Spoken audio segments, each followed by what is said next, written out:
샬롬, 오늘은 3월 20일 목요일 아침입니다. 오늘 새벽기도 영상은 사순절 묵상 영상으로 보내드립니다. 오늘은 사순절 14번째 날이고요. 마가복음 14장의 말씀을 함께 읽고 묵상해 보려고 합니다. 마가복음 14장은 예수님께서 십자가 사역을 준비하시고 또한 겟세마네 동산에서 기도하시다가 병정들에게 붙잡혀 고초를 겪게 되시는 굉장히 중요한 사건들을 나열하고 있습니다. 마가복음 14장은 72절로 굉장히 긴 장입니다. 말씀 한 구절 한 구절을 우리 곱씹어 생각하고 또 우리 마음 가운데 새기면서 주님께서 우리를 위해서 행하신 그 사역의 의미와 우리를 향한 예수님의 사랑을 되새겨 보았으면 좋겠습니다. 2일 뒤면 넘는 명절 유월절과 누룩 없는 명절 무교절이었다. 대제사장들과 율법학자들이 이를 꾸며 예수님을 붙잡아 죽일 방법을 찾고 있었다. 그들이 이렇게 말하고 있었던 것이다. 명절에는 죽이지 맙시다. 그렇게 하면 백성들이 들고 일어날 겁니다. 베다니에서 예수님이 심한 피부병 앓았던 시몬의 집에 머무실 때였다. 음식을 드시려고 비스듬히 앉아 계실 때 어떤 여자가 왔는데 값비싼 진품 나르드 향유가 담긴 고급 병을 들고 있었다. 그는 그 병을 깨뜨려 열고 기름을 예수님의 머리에 부어드렸다. 몇몇 사람은 화가 치밀어 서로 떠들어댔다. 뭘 위해 향유를 이렇게 헛되이 써버렸단 말인가요? 이 향유를 팔면 300데나리온보다 더 받았을 텐데요. 그 돈을 가난한 사람들에게 줄 수 있었을 텐데요. 그러고는 그들은 그 여자를 거세게 나무랐다. 예수님이 말씀하셨다. 그냥 놔두세요. 왜 이 여자를 성가시게 합니까? 그는 좋은 일을 내게 해주었어요. 가난한 사람들은 늘 여러분과 함께 있어요. 그리고 여러분에게 뜻만 있으면 그들에게 잘해줄 수 있어요. 그러나 나는 늘 있는 게 아닙니다. 이 여자는 힘 닿는 데까지 했습니다. 내 몸에 향유를 미리 부은 것은 장례를 위한 것입니다. 아멘. 여러분에게 말합니다. 온 세상 어디에든 복음이 선포되는 곳에서는 이 여자가 한 일도 언급되어 그를 기억하게 될 것입니다. 가룟 유다 사람 유다는 12 가운데 하나였는데 그가 나가서 대제사장들한테로 갔다. 그들에게 예수님을 넘겨주려는 것이었다. 그들이 듣고서 기뻐했고 유다에게 돈을 주기로 약속했다. 그래서 유다는 좋은 기회를 잡아 예수님을 넘겨줄 방법을 찾으려고 했다. 누룩 없는 명절 무교절의 첫날이었다. 넘는 명절 유월절의 양을 잡을 즈음에 제자들이 예수님께 여쭌다. 저희가 어디로 가서 넘는 명절 유월절 음식을 선생님이 드시도록 준비하기를 바라십니까? 예수님이 제자 가운데 2명을 보내며 말씀하신다. 도시 안으로 가보세요. 그러면 어떤 남자가 그대들 맞은편에서 올 텐데 물 항아리를 나르고 있을 겁니다. 그를 따라가세요. 그가 어디로 들어가든지 그 집주인에게 선생님이 이렇게 묻는다고 말하세요. 내가 머물 방이 어디 있나요? 거기서 내가 내 제자들과 함께 넘는 명절 유월절 음식을 먹으려고 하는데요. 그러면 주인이 몸소 그대들에게 위층에 있는 큰 방을 보여줄 텐데 자리를 깔아놓고 상을 차려 놓았을 겁니다. 거기서 우리가 먹도록 준비하세요. 제자들이 나가서 도시 안으로 갔다. 그들이 보니 예수님이 자기들에게 말씀하신 그대로였다. 그들은 넘는 명절 유월절 음식을 준비했다. 저녁이 되자 예수님이 12과 함께 오신다. 그들이 기대에 앉아서 먹고 있을 때 예수님이 말씀하셨다. 아멘. 그대들에게 말합니다. 그대들 가운데 하나가 나를 넘겨줄 것입니다. 그는 나하고 한 상에서 먹는 사람입니다. 제자들이 괴로워하면서 한 사람씩 예수님께 여쭈기 시작했다. 설마 저는 아니지요? 예수님이 그들에게 대답하셨다. 그대들 12 가운데 하나인데 나하고 한솥밥 먹는 사람입니다. 인자는 떠나갑니다. 인자에 대해 성경에 적어둔 대로지요. 그렇지만 끝장입니다. 인자를 넘겨주는 바로 그 사람은 태어나지 않았더라면 좋았을 것을. 그들이 먹고 있을 때 예수님이 빵을 들어 감사 기도를 드리시고 떼어 제자들에게 주셨다. 그러고는 말씀하셨다. 받으세요. 이것은 내 몸입니다. 잔을 들어 감사 드리시고 제자들에게 주셨다. 그리고 모두가 그 잔을 받아 마셨다. 그런 다음에 예수님이 그들에게 말씀하셨다. 이것은 내 피입니다. 많은 사람을 위해서 쏟는 언약의 피입니다. 아멘. 그대들에게 말합니다. 포도나무에서 난 것을 나는 절대로 마시지 않을 겁니다. 바로 그날이 되어 하나님 나라에서 그것을 새로 마실 때까지는요. 그리고 그들은 찬송을 부른 뒤에 나가서 올리브산으로 갔다. 예수님이 제자들에게 말씀하신다. 그대들 모두가 걸려 넘어질 겁니다. 성경에 이렇게 적혀 있기 때문입니다. 내가 목자를 칠 것이다. 그러면 양들이 뿔뿔이 흩어질 것이다. 그러나 내가 일으킴 받아 살아난 뒤에 그대들보다 앞서 갈릴레아로 갈 겁니다. 그러자 베드로가 예수님께 말씀드렸다. 남들은 다 걸려 넘어지더라도 저만은 그렇지 않을 겁니다. 예수님이 베드로에게 말씀하신다. 아멘 그대에게 말하는데 그대야말로 오늘 이 밤에 닭이 2번 울기 전에 3번 나를 완전히 저버릴 겁니다. 그러자 베드로가 더욱 힘주어 말했다. 제가 선생님과 함께 죽어야 한다 하더라도 선생님을 저버리는 일은 절대로 없을 것입니다. 다른 이들도 모두 그렇게 말씀드렸다. 예수님과 제자들이 어떤 곳으로 가는데 그곳 이름은 겟세마네이다. 예수님이 자기 제자들에게 말씀하신다. 내가 기도하는 동안에 여기에 앉아 있어요. 그러고는 베드로와 야고보와 요한을 함께 데려가신다. 예수님은 소스라치게 놀라고 몹시 힘들어하기 시작하셨다. 그리고 그들에게 말씀하신다. 내 영혼이 온통 괴로움에 휩싸여 죽을 판입니다. 여기에 머물러 있어요. 깨어 있어요. 조금 앞으로 나아가서 땅에 엎드리셨다. 그리고 기도하셨다. 하실 수만 있으면 자기한테서 이 시간이 지나가게 해달라고 하셨다. 또 기도하셨다. 아빠 아버지 무엇이든 아버지는 다 하실 수 있습니다. 이 잔을 나한테서 치워 주십시오. 그러나 내가 바라는 것이 아니라 아버지가 바라시는 것을 하십시오. 예수님이 와서 보신다. 그들이 자고 있다. 그래서 베드로에게 말씀하신다. 시몬 자고 있나요? 1시간도 깨어 있을 수 없었나요? 깨어 있으세요. 기도하세요. 그래서 유혹에 빠지지 않도록 하세요. 영은 간절히 바라지만 육신이 따라주지 않는군요. 그러고는 다시 나아가서 똑같은 말로 기도하셨다. 다시 와서 보셨다. 그들이 자고 있었다. 그들의 2 눈이 너무 무거워 내려감겼기 때문이다. 그들은 예수님께 무엇이라 말씀드려야 할지 알지 못했다. 3번째로 오셔서 그들에게 말씀하신다. 이제는 자도록 해요. 푹 쉬어요. 그만하면 됐어요. 내가 왔습니다. 자, 인자가 죄인들 손에 넘겨집니다. 일어나요. 가죠. 자, 나를 넘겨주는 사람이 가까이 와 있습니다. 예수님의 말씀이 아직 끝나지 않았는데 그때 곧바로 12 가운데 하나인 유다가 들이닥친다.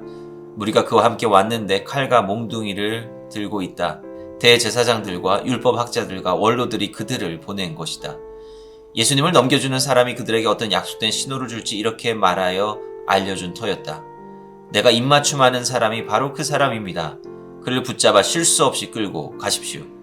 유다가 오자마자 곧바로 예수님께 다가가서 라삐님 하고 부른다. 그러고는 그분께 다정하게 입을 맞추었다. 그들이 손을 대서 예수님을 붙잡았다. 곁에 서 있던 사람 가운데 어떤 사람 하나가 칼을 빼어 대제사장의 종을 쳐서 귀를 잘라버렸다. 그러자 예수님이 그들에게 말씀하셨다. 강도를 덮치듯이 칼과 몽둥이를 들고 나를 잡아가러 나온 것이요. 내가 날마다 당신들 가까이 있으면서 성전에서 가르치고 있었어. 그렇지만 당신들은 나를 붙잡지 않았어. 그러나 성경대로 이루어져야 하오. 그때 제자들은 예수님을 내버려 두고 모두 달아났다.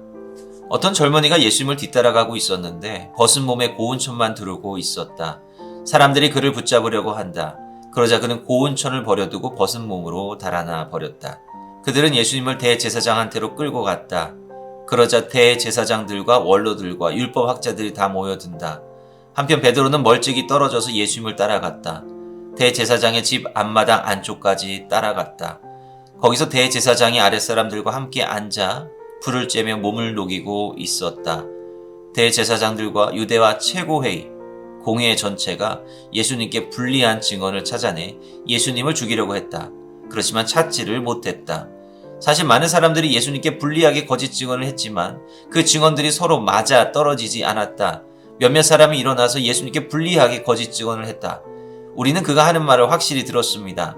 사람 손으로 지은 이 성전을 바로 내가 완전히 허물고 사람 손으로 짓지 않은 다른 성전을 3일 만에 짓겠다 했습니다. 그렇지만 그들의 증언도 마찬가지로 서로 맞아떨어지지 않았다. 그러자 대제사장이 일어나서 가운데 서서 예수님께 물었다. 이 사람들이 당신에게 불리하게 증언하고 있는데 대답할 말이 아예 없는 것이오. 예수님은 아무 말씀도 하지 않고 아예 답변하지 않으셨다. 대제사장이 다시 묻는다. 바로 당신이 그리스도 곧 찬송받으실 분의 아들이란 말이오? 예수님이 대답하셨다. 내가 맞소. 당신들은 인자가 모든 것을 하실 수 있는 분의 오른쪽에 앉아있는 것과 하늘의 구름과 함께 오는 것을 보게 될 것이요.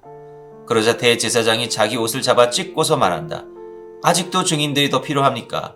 하나님 모독하는 말을 여러분이 들었소. 여러분 보기에는 어떻소? 그들은 모두 예수님이 죽어 마땅하다고 판결했다. 그러자 몇몇 사람은 예수님께 침을 뱉고 예수님 얼굴을 가린 채 주먹으로 때리기 시작했다. 또 누군지 예언자처럼 알아맞혀봐라 하고 말하기 시작했다. 그런 다음에 대제사장의 아랫사람들이 예수님을 넘겨받아 뺨을 후려쳤다.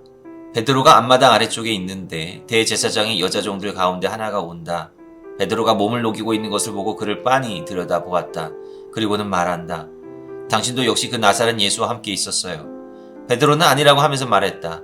당신이 무슨 말을 하는지 알지도 못하겠고 아예 이해하지도 못하겠네요. 그러고는 밖으로 나가서 바깥 마당에 있었다. 그러자 닭이 울었다. 그 여자종이 베드로를 보고서 곁에 있던 사람들에게 다시 말하기 시작했다. 이 사람은 그들과 한통속입니다. 베드로가 다시금 아니라고 잡아댔다. 조금 지나서 곁에 서 있던 사람들이 베드로에게 말했다. 당신은 그들과 한통속인 것이 확실해요. 당신도 갈릴레아 사람이니까요. 베드로가 저주하고 맹세하기 시작했다. 당신 내가 말하는 이 사람을 나는 알지 못합니다. 그러자 곧바로 두 번째로 닭이 울었다. 예수님께서 들은 말씀이 그대로 베드로에게 떠올랐다. 닭이 두 번 울기 전에 그대는 세 번 나를 완전히 저버릴 것입니다. 그래서 베드로는 고꾸라져 울기 시작했다. 오늘 우리가 읽은 마가복음 14장의 말씀은 유월절 때 있었던 일련의 사건들을 보여주고 있습니다. 유월절은 구약에서 하나님께서 히브리 백성들을 노예의 상태에서 자유로운 하나님의 백성으로 삼아주셨던 그 과거의 역사 사건을 기념하는 절기입니다. 유월절은 구원의 절기입니다. 예수님께서 이 유월절 때에 병사들에게 붙잡히시고 또 고초를 당하시고 십자가를 지셨다라고 하는 것은 바로 이 과거 구약에 일어나던 하나님의 구원 역사가 이 시대 가운데 재현되고 반복되었다라고 하는 것을 보여주고 있는 것입니다. 이스라엘 백성들은 결국 실패했습니다. 이스라엘 백성들은 하나님의 선택을 받아서 이 열방 가운데 복을 전해주는 사명을 부여받았고 또 제사장 민족으로서의 역할을 부여받았지만 제대로 그 사역을 감당하지 못하고 오히려 배타적인 신앙을 가지고 자신들만 하나님 앞에 특별하며 자신들만 구원의 길에 있음을 이야기했던 것입니다. 그러면서 다른 민족들을 포용하지 못했습니다. 이제 예수님께서는 하나님의 뜻 가운데 십자가에 달리시고 우리를 위한 속죄의 피를 흘리심으로 하나님의 구원의 역사가 온 열방 가운데 이루어질 수 있도록 하셨던 것입니다. 이 과정은 너무나도 어려운 과정이었고 크나큰 고난의 과정이었습니다. 예수님께서 베단이라고 하는 그 빈민촌의 한 집에 머물고 계셨을 때 한 여인이 와서 예수님의 머리에 아주 값비싼 기름을 붓습니다. 왜 이 여인은 예수님의 머리 위에 이 기름을 부었던 것일까요? 바로 그 여인은 예수님께서 메시아다라고 하는 그 믿음을 가지고 있었기 때문에 그렇습니다. 메시아라고 하는 말은 기름 부음 받은 자라고 하는 의미를 가지고 있고 또 구약 전통에 따르면 이 메시아와 같이 기름 부음의 자격을 얻는 사람들은 왕이나 제사장이었습니다. 많은 사람들이 예수님을 메시아다라고 이야기를 했지만 그러나 이 여인과 같이 이렇게 귀한 향유를 직접 가지고 와서 예수님께 기름을 부어드렸던 사람은 아무도 없었습니다. 오직 이 여인만이 예수님을 메시아로 참되게 믿었고 또 그 여인이 할 수 있는 가장 최선의 것을 했던 것입니다. 사람들은 이 여인의 행동을 나무라기도 했습니다. 이것을 팔아서 더 가난한 사람들을 위해서 쓰면 더 좋지 않겠느냐라고 하는 거예요. 근데 예수님께서는 그 여인의 행동을 칭찬하십니다. 왜냐하면 예수님께서는 항상 육신의 몸을 입고 우리들과 함께 하실 수 없기 때문에 그렇습니다. 예수님께 이러한 헌신을 드릴 때가 있는 것이죠. 근데 예수님께서는 이것을 왕이나 제사장과 같은 그러한 권위 있는 자리에 오르시겠다라고 하는 징표가 아니라 오히려 장례를 위한 것이다라고 하는 말씀을 하십니다. 우리가 나중에 성경에서 보게 되듯이 예수님께서 십자가에 달려 돌아가시고 난 이후에, 그리고 예수님의 시신이 무덤에 놓이고 난 이후에 여인들이 이 장례를 진행하기 위해서 향유를 가지고 무덤에 갔습니다. 근데 예수님이 부활하셨기 때문에 예수님의 몸은 더 이상 그곳에 있지 않았습니다. 결국 예수님의 장례를 위해 귀하게 헌신할 수 있었던 여인은 바로 이 베다니의 여인이었던 것입니다. 오직 이 여인만이 예수님의 장례를, 우리를 위한 그 대속의 죽으심을 기념하는 그 장례 예식을 위해 헌신할 수 있었던 것입니다. 예수님께서는 제자들과 유월절 만찬을 하시면서 성만찬 예식을 제정하십니다. 성만찬의 의미는 무엇입니까? 우리를 위해서 희생하신 예수님의 살과 피를 나누어 먹으라라고 하는 것입니다. 그것을 통해 예수님의 삶을 기념하라라고 하는 것입니다.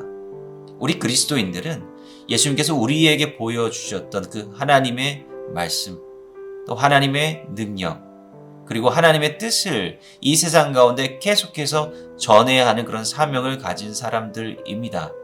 우리가 예수님의 몸과 피를 함께 나눌 때 우리는 작은 예수로서 우리의 삶 가운데서 계속해서 예수님께서 우리에게 맡겨주신 사명을 감당해야 된다라고 하는 겁니다. 예수님의 살과 피를 나누는 이 성만찬 예식을 한다라고 하는 것은 단순히 과거의 사건을 떠올리는 것이 아니라 바로 지금 이 순간에 우리 또한 예수님의 삶과 사명을 계속해서 이어나가야 한다라고 하는 것을 말해주고 있는 것입니다. 그런데 유월절 만찬 자리에서 예수님께서는 제자들이 모두가 걸려 넘어질 것이라 말씀하십니다. 결국 말씀대로 가룟 유다는 예수님을 배반하게 되는 것이고, 베드로는 예수님을 3번이나 부인하고, 또 다른 제자들은 예수님께서 붙잡히실 때 다 뿔뿔이 흩어져 버렸습니다. 그러나 당시의 모든 제자들은 결코 그런 일은 일어나지 않을 것이다 라고 호언장담했습니다. 왜냐하면 그러한 고난의 때가 곧바로 일어날 것이다 라고 하는 것을 상상하지 못했기 때문입니다. 그들은 예수님의 말씀을 진지하게 받아들이고 또 진지하게 고민하고 중요한 말씀이다라고 하는 것을 깨닫지 못했기 때문입니다. 그래서 이들은 준비되지 못했습니다. 예수님께서는 이미 마지막 때를 기다리고 항상 깨어 있으라라고 말씀하셨지만 제자들은 그러지 못했습니다. 예수님께서 제자들과 함께 올리브산으로 가셔서 그리고 그곳 겟세마네에서 기도하실 때 제자들은 깨어 있지 못하고 잠에 들어 있었습니다. 예수님께서는 당신의 모든 것을 다 짜내어 하나님 앞에 간절하게 기도하십니다. 예수님께서는 육신의 몸을 입은 한 인간으로서 하나님 아버지께 고난을 피할 수 있으면 피하게 해달라고 말씀하십니다. 그러나 중요한 것은 바로 하나님의 뜻대로 모든 일을 행하실 것이라 그렇게 순종하는 마음을 내보이고 계십니다. 바로 이러한 깊은 고뇌와 그리고 예수님께서 당하셨던 그런 육체적인 고통, 그리고 주변 사람들의 배반, 세상의 조롱, 이 모든 것들을 다 감내하시는 그 예수님의 순종을 통해서 이러한 구원의 역사가 일어났다라고 하는 것입니다. 우리는 이 십자가를 지시는 이 예수님의 결단과 그 사랑의 마음을 우리 마음 가운데 깊이 새기고 있습니까? 이 예수님의 이 기도는 2000년 전의 기도가 아니라 바로 지금도 우리를 위해 드리고 계시는 기도입니다. 그리고 또한 예수님의 제자된 자들로서 우리가 주님 앞에 드려야 하는 기도가 되어야 합니다. 결국 예수님께서는 붙잡히셨고 예수님께서 말씀하신 것과 마찬가지로 제자들은 뿔뿔이 흩어졌고 베드로는 3번 예수님을 부인하였습니다. 어쩌면 이 모습이, 이 준비되지 못하고 깨어있지 못한 이 제자들의 어리석은 모습이 오늘 우리의 모습이 아닌지 모르겠습니다.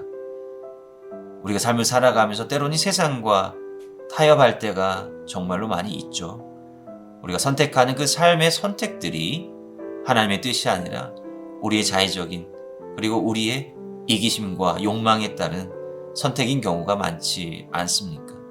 우리는 그런 삶의 선택을 할 때마다 우리는 세상이 두려워 예수님을 배반한 제자들의 어리석은 모습을 반복하고 있는 것임을 우리가 깨달아야 됩니다. 하지만 예수님께서는 그 연약함을 다 아시기 때문에 그 뿔뿔이 흩어져 버린 제자들을 다시 찾아가셨듯이 또한 우리를 같은 자리에서 기다리고 계십니다.